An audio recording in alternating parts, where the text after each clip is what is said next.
আজকের আলোচনার বিষয় হল রেকনকুইস্তা। এটা একটা স্পেনীয় আর পর্তুগিজ শব্দ, মানে হল পুনরায় বিজয়। আমরা আজ এই বিষয়টা নিয়ে একটু গভীরে যাব। আমাদের হাতে আছে উইকিপিডিয়ার কিছু তথ্য। আচ্ছা, দেখব যে আইবেরিয়ান উপদ্বীপের এই লম্বা সময়টা, মানে এই ঐতিহাসিক পর্বটা আসলে কি ছিল, কতদিন ধরে চলেছিল, এর মূল দিকগুলো কি। ঠিক। সাধারণভাবে বলা হয় এর শুরু কোভাডঙ্গার যুদ্ধ থেকে, মানে আনুমানিক ৭১৮ বা ৭২২ খ্রিস্টাব্দে, আর শেষ গ্রানাডার পতনের সময় ১৪৯২-তে। হ্যাঁ, এটাই সাধারণ সময়সীমা ধরা হয়। প্রায় ৭০০ বছর। এটা তো মানে বিশাল একটা সময়। আচ্ছা, উৎস বলছে এটা নাকি একটানা যুদ্ধ ছিল না। না না, একদমই না।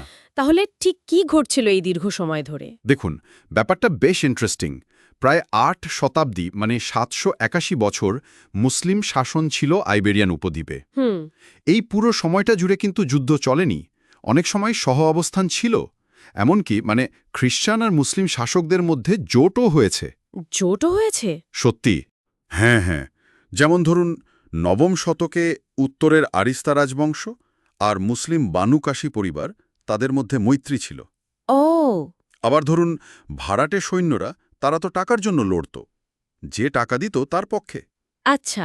তাই এটাকে শুধু খ্রিস্টান বনাম মুসলিমের একটা সরল যুদ্ধ বলাটা একটু কঠিন, মানে বাস্তবতার সরলীকরণ হয়ে যায়। তার মানে পরিস্থিতি বেশ মিশ্র ছিল। এখানে বিষয়টা আকর্ষণীয় হয়ে ওঠে। তাহলে এই দীর্ঘ সময়ে গুরুত্বপূর্ণ মোড় বড় কী ছিল? মানে কিভাবে উত্তরের খ্রিস্টান রাজ্যগুলো দক্ষিণে ছড়ালো? দেখুন, ৭১১ খ্রিস্টাব্দে উমাইয়াদের বিজয়ের পর উত্তরে তো কিছু ছোট ছোট খ্রিস্টান রাজ্য ছিল, যেমন আস্তুরিয়াস। হ্যাঁ। ধীরে ধীরে ওগুলোই লিয়ন, ক্যাস্টিল, আরাগন, নাভার, পর্তুগাল এইসব রাজ্যে পরিণত হয়। আচ্ছা। একটা বড় টার্নিং পয়েন্ট আসে একাদশ শতকের শুরুতে।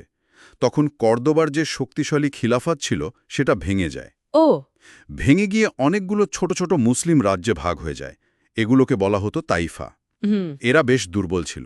এই সুযোগটাই উত্তরের খ্রিস্টান রাজ্যগুলো নেয়, দক্ষিণে চাপ বাড়াতে থাকে, আর প্রায়ই এই তাইফা রাজ্যগুলো থেকে প্যারিয়াস বা সুরক্ষা কর আদায় করত।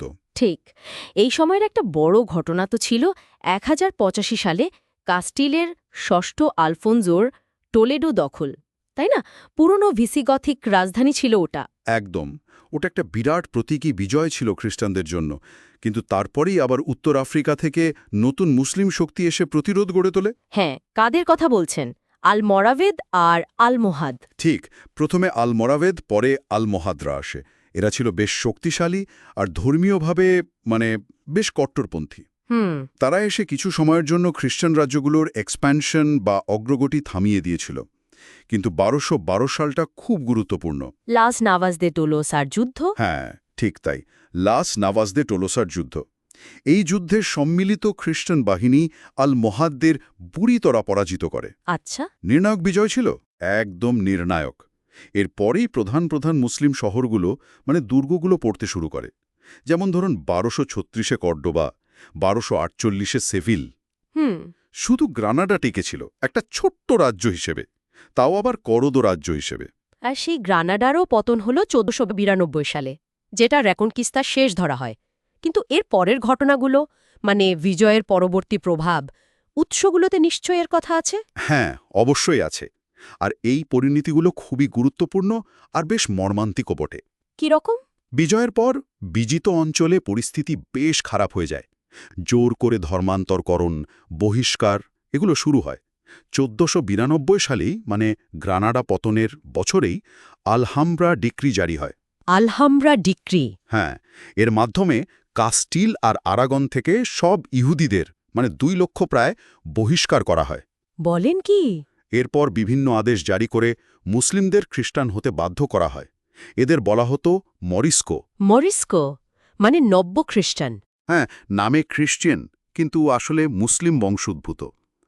পরে ১৬০৯ সাল থেকে এই মরিস্কোদেরও স্পেন থেকে বের করে দেওয়া হয়। তার মানে লক্ষ লক্ষ মানুষ। হ্যাঁ, ধারণা করা হয় ১৪৯২ থেকে ১৬১০-এর মধ্যে লক্ষ লক্ষ মুসলিম হয় বিতাড়িত হয়েছে, নয়তো নিজেরাই চলে গেছে। আর ছিল স্প্যানিশ ইনকুইজিশন।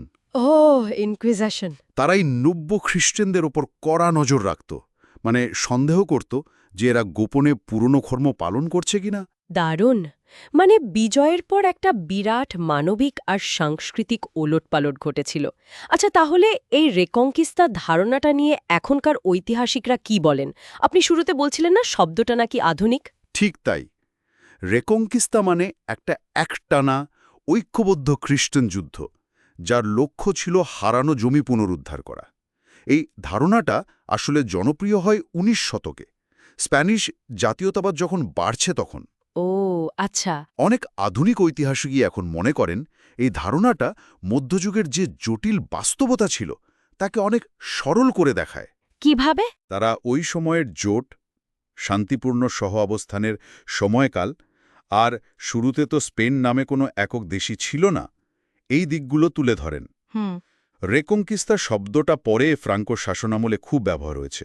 হুম এমনকি আজকের দিনেও কিছু উগ্র ডানপন্থী গোষ্ঠী এটাকে আদর্শগতভাবে ব্যবহার করে। তাহলে বোঝা যাচ্ছে এটা শুধু একটা পুনরায় বিজয়ের সরল গল্প নয়, বরং শতাব্দীর পর শতাব্দী ধরে চলা সংঘাত, সহ অবস্থান, জোটের ভাঙাগড়া আর তার ফলে যে গভীর সাংস্কৃতিক এবং জনসংখ্যাগত পরিবর্তন, সব মিলিয়ে এক জটিল ইতিহাস। একদম ঠিক তাই। আর শেষে ভাবার মতো একটা বিষয় বলি। বলুন। উৎসগুলো বলছে এই রেকঙ্কিস্তার সময়ে যে অভিজ্ঞতা বা পদ্ধতি তৈরি হয়েছিল, যেমন ধরুন নতুন বসতি স্থাপনের কৌশল, যাকে বলা হতো প্রেসুরা বা ফুয়েরোস মানে স্থানীয় আইন কানুন, হুম আর যে সামরিক সংস্কৃতি গড়ে উঠেছিল, এগুলো শুধু আইবেরিয়ার ইতিহাসকেই আকার দেয়নি, এগুলো স্পেনের পরবর্তী বিশ্বজয়ের অভিযানকেও প্রভাবিত করেছে। যেমন? যেমন আফ্রিকায় অভিযান, বা ধরুন ১৪৯২ সালে কলম্বাসের সমুদ্রযাত্রা। এভাবেই কিন্তু আইবেরিয়ার এই মধ্যযুগীয় ঘটনাটা বিশ্ব ইতিহাসের সঙ্গে জুড়ে যায়। সত্যি খুব ইন্টারেস্টিং একটা কানেকশন। অনেক ধন্যবাদ আপনাকে। ধন্যবাদ।